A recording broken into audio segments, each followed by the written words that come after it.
The show for today, we're talking to Alana McLaughlin, and she's talking about some of the activities that are involved in the commemoration of the 150th anniversary of the Civil War. Now, Alana, one of the things that I think is important, and you might be able to sort of give us some information in reference to, is some of the reading situations that you find in your ability to be able to deal with your reading. Do you have any problems reading, and what are some of the challenges that you see in your reading experiences?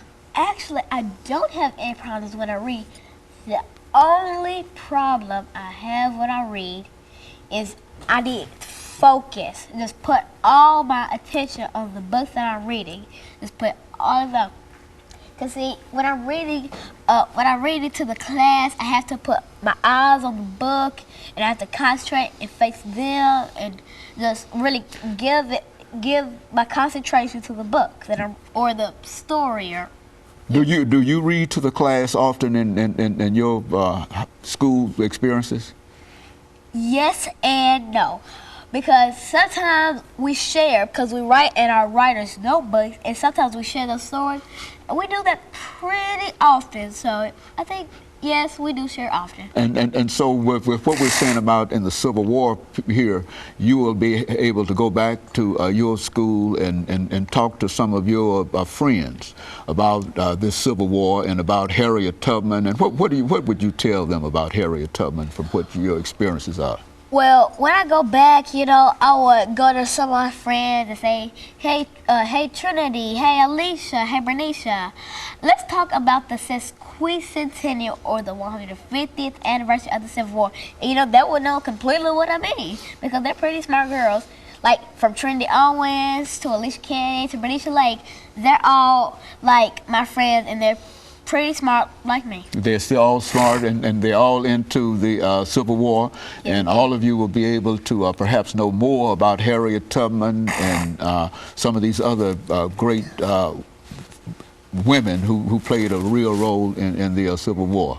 Is that it? Yes. Now, what has your mother done in terms of trying to bring you about in terms of your reading ability? Well, sometimes she takes me to the bookstore to buy a book. And then when I was in the bookstore, I came across this book called Among the Ghosts. I flipped through it, read the teaser, and said, hey, Mom, I want this book. So she said, okay, let's buy it. So I got it. And then when I flipped to the back page, I noticed that Amber Benson was Tara McClay on Buffy the Vampire Slayer, the show, and I was like, I watch that show all the time, and I recognize that face. You recognize, and you know the characters, the author of that book. Is that what you're saying? How do you happen to know the author of that book? Because she started as Tara McClay on Buffy the Vampire Slayer, the show, and I watched that show not often, but occasionally. And it's and so now she puts it out in a book and for children, to young children to read. And are there many books like that you know of? Yes, because this is the first book I've come upon that I know the author. I've heard of authors like David Shannon or all that, but this is the first real book that I came across that I know the author from seeing her on TV. Mm-hmm. And so you happen to know the authors of a number of books. Not only do you try to get the information, but you try to remember the authors and the series and stuff. And they've got a lot of series in your school? Yes, they have a bunch of series like The Magic School Bus. I can know David, all the David books by David Shannon. All those books, they have a bunch of series of them, like science books, science pages. They have a bunch of series in my library. And so all of you have an opportunity at a certain time to go to the library.